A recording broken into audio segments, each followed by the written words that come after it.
आपने भी अपने घर में ये सेटअप जरूर देखा होगा। आप बटन दबाते हैं और उधर बल्ब जल उठता है।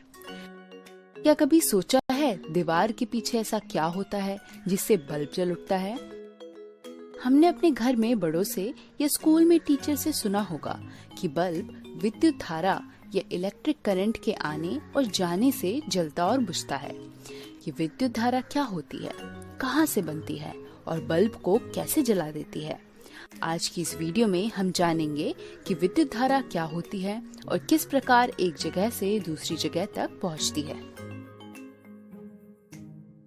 आपने गाड़ी को चलते हुए देखा होगा। कोई गाड़ी तेज चलती है और कोई धीमी। हम आमतौर पर बोलते भी हैं कि गाड़ी 40 किलोमीटर प्रति घंटे की स्पीड से जा रही है। ये 40 किलोमीटर प्रति घंटा क्या है? मतलब गाड़ी 1 घंटे में 40 किलोमीटर दूरी तय कर रही है। तो समय के साथ किसी भी चीज की तुलना करते हैं तो वह उस चीज का रेट या दर कहलाता है। गाड़ी की स्पीड की ही तरह नदी में पानी के बहाव को भी हम इसी प्रकार दर्शाते हैं और बोलते हैं वाटर करंट या पानी की धारा तेज है कि धीमी। इसी तरह हवा के बहाव को भी एयर करंट बोला जाता है। तो ये कहना उचित होगा कि धारा या करंट एक भौतिक मात्रा है जो कि समय के साथ विभिन्न वस्तुओं का संबंध बताती है। यदि धारा हर बहती चीज का हो तो उस धारा को क्या कहेंगे जो बटन दबाने पर बल्ब को उज्जवल करता है? उसे हम विद्युत धारा या इलेक्ट्रिक करंट कहते हैं। विद्युत आवेश के प्रवाह की दर विद्युत धारा कहलाती है। यदि Q विद्युत आवेश T समय में एक विशेष क्षेत्र से गुजरता है तो Q और T का अनुपात विद्युत धारा को दर्शाता है, जिसे हम विज्ञान में I से दर्शाते हैं। विद्युत धारा की SI यूनिट एम्पियर होती है, जिसका चिन्ह A होता है। ये विद्युत आवेश धातु के तारों के माध्यम से एक जगह से दूसरी जगह गमन करते हैं। उन परिपथों में जिनमें धातु के तार उपयोग होते हैं, आवेशों की प्रवाह की रचना इलेक्ट्रॉन करते हैं। आवेश के चलने के लिए जरूरी है कि विद्युत के स्रोत से लेकर वापस स्रोत तक ये रास्ता बंद हो। इस बंद रास्ते को हम इलेक्ट्रिक सर्किट या विद्युत परिपथ कहते हैं। ये चित्र एक परिपथ को दर्शाता है जिसमें बैटरी का पॉजिटिव सिरा तारों के माध्यम से एक बटन से होता हुआ बल्ब के पॉजिटिव सिरे से जुड़ा है और बैटरी का नेगेटिव सिरा बल्ब के नेगेटिव सिरे से। परिपथ तो समझ आया, मगर ये पॉजिटिव और नेगेटिव क्या है? ये पॉजिटिव और नेगेटिव चिन्ह सर्किट में विद्युत धारा की दिशा बताते हैं। बैटरी के पॉजिटिव सिरे से विद्युत धारा गमन करना शुरू करती है और नेगेटिव सिरे तक आती है। इस बात का भी ध्यान रखना होगा कि इलेक्ट्रॉन्स विद्युत धारा की उल्टी दिशा में गमन करती है। लेकिन हमने ये भी जाना कि आवेशों की प्रवाह की रचना इलेक्ट्रॉन करते हैं और विद्युत धारा आवेश पर निर्भर करती है। फिर विद्युत धारा उल्टी दिशा में क्यों गमन करती है? उसे भी इलेक्ट्रॉन्स की ही दिशा में गमन करना चाहिए।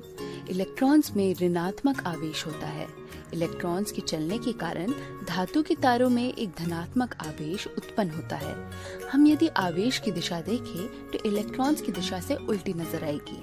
तो विद्युत धारा की दिशा इस धनात्मक आवेश की दिशा की तरफ ली जाती है, जो कि और कोई कारण से नहीं बल्कि इलेक्ट्रॉन्स के गमन करने की वजह से ही बनते हैं। जिस प्रकार स्पीडोमीटर गाड़ी की स्पीड मापने के लिए उपयोग होता है, उसी प्रकार किसी भी सर्किट में विद्युत धारा मापने के लिए एमीटर नाम के उपकरण का प्रयोग किया जाता है। कुछ इसी प्रकार का सर्किट हमारे घरों में भी होता, लेकिन यहाँ पॉजिटिव और नेगेटिव तार किसी बैटरी से ना जुड़ के बल्कि घर में आ रही पावर सप्लाई से जुड़े होते हैं, जिनके बारे में हम आने वाली वीडियोस में और नजदीक से जानेंगे।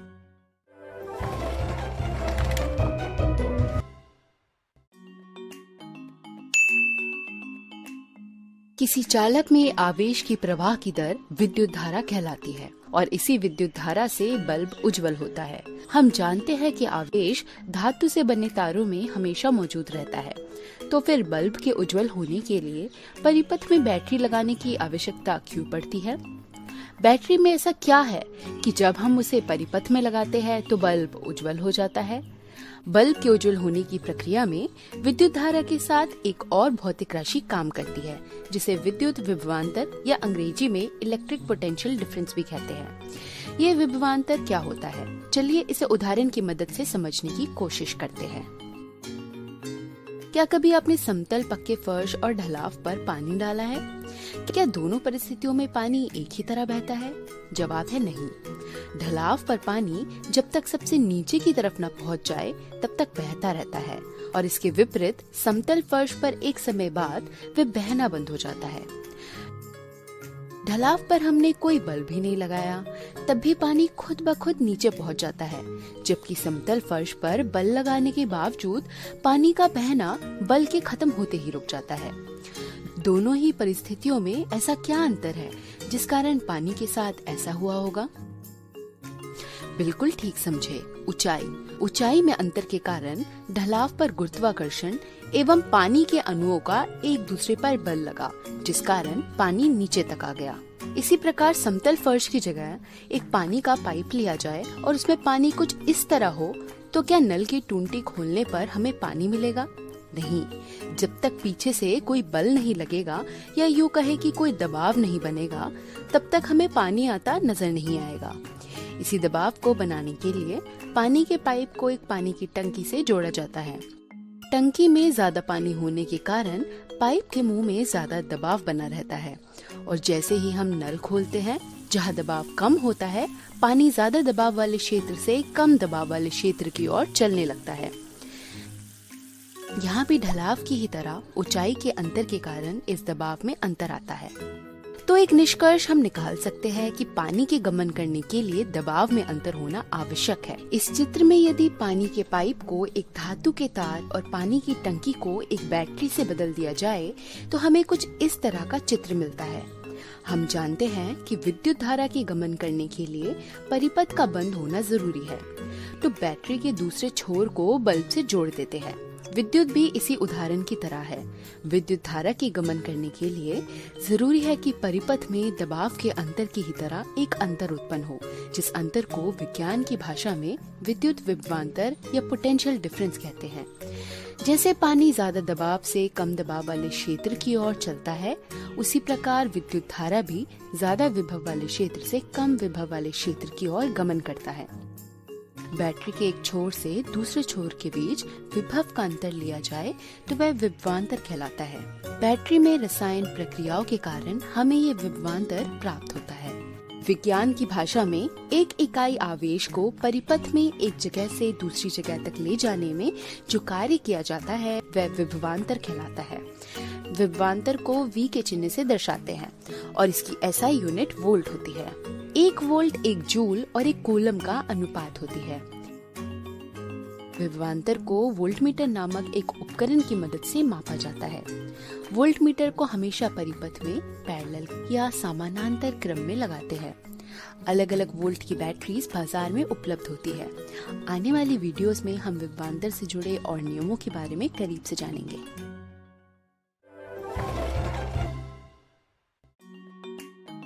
जैसा कि हमने विद्युत से जुड़ी 2 बहुत महत्वपूर्ण राशियां विद्युत धारा और विभवांतर के बारे में विस्तार में जाना, यही 2 राशियां भौतिक विज्ञान के विद्युत क्षेत्र की नींव बनती है। अब सवाल ये है कि क्या ये दोनों राशियां अलग अलग कार्य करती हैं या दोनों में कोई संबंध होता है? परिभाषा कहती है कि दोनों ही राशियां व्यक्तिगत तौर पर अलग है, लेकिन जर्मनी के जॉर्ज ओम नाम के भौतिक विज्ञानी ने अपने प्रयोग से जाना कि विद्युत धारा और विभवांतर में एक संबंध होता है। ओम का कहना है कि यदि भौतिक अवस्थाएं जैसे कि ताप, लंबाई इत्यादि स्थिर हो, तब किसी विद्युत परिपथ में प्रतिरोध के सिरों पर उत्पन्न विभवांतर उस प्रतिरोध में प्रवाहित होने वाली विद्युत धारा के समान अनुपाती होता है। यहाँ अनुपात शब्द पर जोर दिया गया है। यदि विद्युत धारा बढ़ता और घटता है तो यह किस अनुपात में होता है? इस अनुपात को ओम ने नाम दिया रेजिस्टेंस एवं प्रतिरोध का। ये प्रतिरोध क्या होता है? आपको याद होगा हमने विभवांतर को पानी के टैंक के उदाहरण से समझा था। यदि इस पाइप की लाइन में एक वाल्व लगा दी जाए, जो वाल्व नल में जाने वाली पानी की मात्रा को नियंत्रित करती हो, तो यहाँ ये वॉल्व पाइपलाइन में एक प्रतिरोध की तरह काम करती है। प्रतिरोध का शाब्दिक अर्थ है किसी भी चीज का विरोध करना। किसी भी चीज के विरोध करने वाले को यह रेजिस्टर या प्रतिरोधक कहा जाता है। यहाँ ये वॉल्व पानी का विरोध कर उसकी मात्रा को नियंत्रित करता है। यदि इस वॉल्व को परिपथ में एक प्रतिरोधक से बदल दिया जाए तो हम देखेंगे कि ये प्रतिरोधक परिपथ में विद्युत धारा को बढ़ाएगा या घटाएगा। अब आप सोच रहे होंगे कि प्रतिरोधक दिखने में कैसा होता है। परिपथ में लगी हर वह चीज जिस कारण विद्युत धारा के मान में बदलाव आए वह प्रतिरोधक हो सकती है। बल्ब, एलईडी या कोई भी अलग किस्म का तार प्रतिरोधक हो सकता है। ओम के नियम के अनुसार हम बोल सकते हैं कि किसी भी परिपथ में विद्युत धारा को चालक के प्रतिरोध से गुना कर दिया जाए तो वह परिपथ में आए विभवांतर के मान बराबर ही आएगा। इसकी खोज ओम ने की थी, इसलिए प्रतिरोध की एसआई यूनिट को ओम का नाम दिया गया और इसे ग्रीक अक्षर ओम से दर्शाया जाता है। एक ओम एक वोल्ट और एक एम्पियर के अनुपात के बराबर होता है। आइए ओम के नियम को सिद्ध करने के लिए एक एक्टिविटी करते हैं। इस एक्टिविटी को करने के लिए हमें 4 1.5 वोल्ट की बैटरीज, एक एमीटर, एक वोल्ट मीटर और एक आधा मीटर लंबा नाइक्रोम का तार जो यह रेजिस्टर की तरह काम करेगा और सर्किट को जोड़ने के लिए एक स्विच और कॉपर के तार की आवश्यकता होगी। नाइक्रोम निकल, क्रोमियम, आयरन और मैंगनीज का एलॉय होता है। परिपथ को इस तरह जोड़ा जाए। हम जानते हैं कि एमीटर परिपथ में श्रेणी क्रम और वोल्ट मीटर समानांतर क्रम में लगाया जाता है। परिपथ पूरा होने के बाद स्विच को ऑन करें और विद्युत धारा और विभवांतर की रीडिंग एक टेबल में लिख लें। यह एक चीज ध्यान देने वाली है कि परिपथ में लगे तारों में भी थोड़ा प्रतिरोध होता है और साथ ही समय के साथ बैटरी के टर्मिनल्स के बीच का विभवांतर भी कम होता रहता है। लेकिन यहाँ ओम के नियम को समझने के लिए वोल्ट मीटर और बैटरी के विभवांतर को बराबर लिया गया है। यही प्रक्रिया 4 बार करें और परिपथ में हर बार एक बैटरी बढ़ा दें।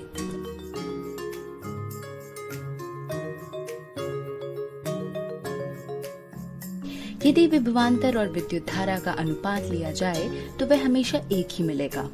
हम कह सकते हैं कि ओम ने विभवांतर और विद्युत धारा के बीच जो नियम दिया वह सही था। अगर नाइक्रोम तार की जगह कोई दूसरा प्रतिरोधक लिया जाए, जैसे कि कोई एलईडी लाइट, तो क्या तब भी अनुपात वही आएगा जो नाइक्रोम तार के केस में आया था? चलिए करके देखते हैं।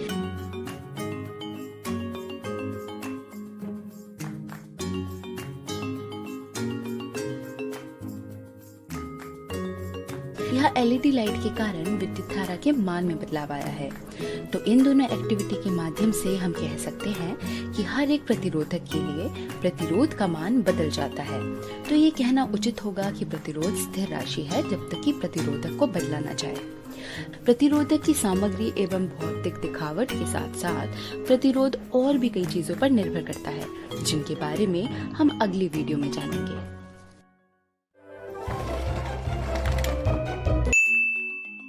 हम जानते हैं कि बल्ब हमारे कमरे को उज्जवल करता है। गर्म आयरन हमारे कपड़ों को प्रेस करने के काम आती है। साथ ही हीटर हमारे कमरों को गर्म रखने में मदद करता है। इन सब उपकरणों को देखें तो एक चीज सभी में सामान्य मिलेगी।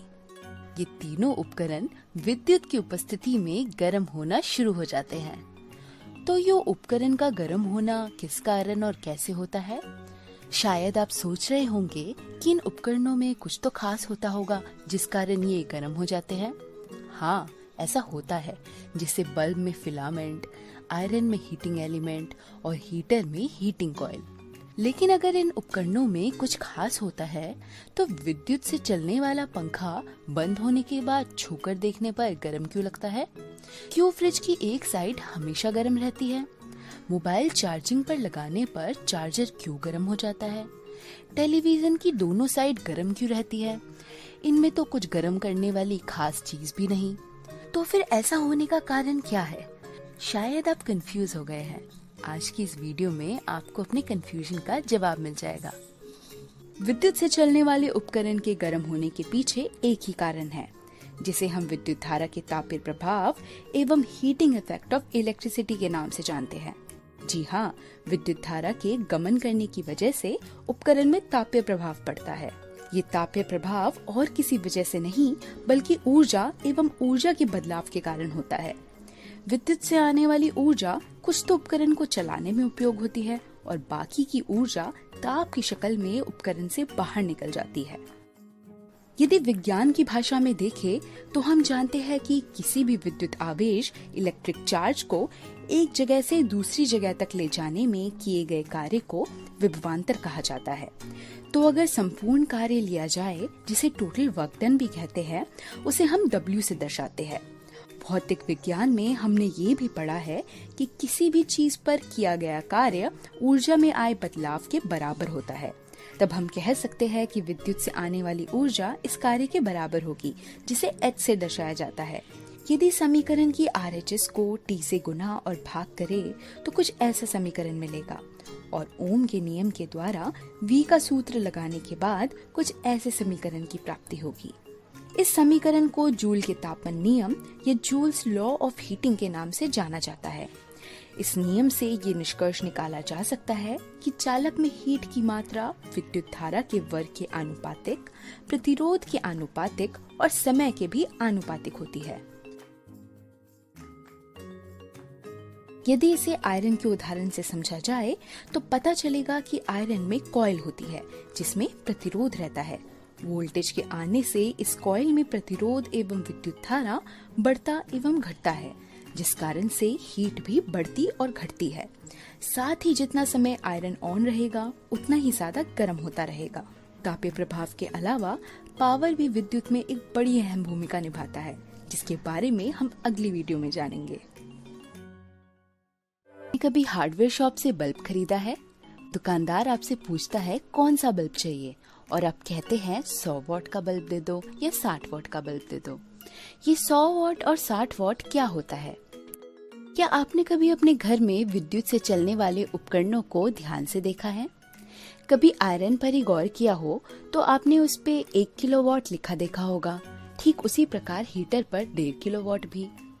ये वॉट या किलोवाट है क्या? ये दरअसल इस उपकरण की इलेक्ट्रिक पावर या विद्युत शक्ति होती है। अभी शक्ति क्या होती है, चलिए इसके बारे में जानते हैं। किसी भी कार्य के करने के दर को शक्ति कहा जाता है। उदाहरण के तौर पर यदि आपको घर से विद्यालय तक आने में 10 मिनट लगते हैं, आप ये भी जानते हैं कि घर से विद्यालय तक आने में आपका शरीर कुछ कार्य भी करता है। यहाँ आपके द्वारा 10 मिनट तक किए गए कार्य को शरीर की शक्ति के रूप में दर्शाया जाता है। विज्ञान की भाषा में लिखा जाए तो किया गया कार्य ऊर्जा के बराबर रहता है। यदि उसका रेट लिया जाए तो वह शक्ति बताता है। हीट की ही तरह शक्ति को भी अलग अलग तरह से लिखा जा सकता है। शक्ति की SI यूनिट वॉट होती है, जिसे W से दर्शाते हैं। 1 सेकंड में किए गए 1 जूल कार्य को 1 वॉट कहते हैं। इसी के साथ साथ 1 वोल्ट और 1 एम्पियर के गुणांक को भी 1 वॉट कहा जाता है। यदि 100 वॉट पर वापस जाया जाए जहाँ से शुरू किया था, 100 वॉट का मतलब है कि बल्ब में 1 सेकंड में 100 जूल ऊर्जा की खपत होती है। एक और उदाहरण लेते हैं। आपके घरों में विद्युत के मीटर होते हैं। आपने सुना होगा कि इस बार 50 यूनिट बिजली चली है। क्या आप जानते हैं कि ये 50 यूनिट क्या होता है? 1 यूनिट का मतलब होता है 1 किलोवाट घंटा।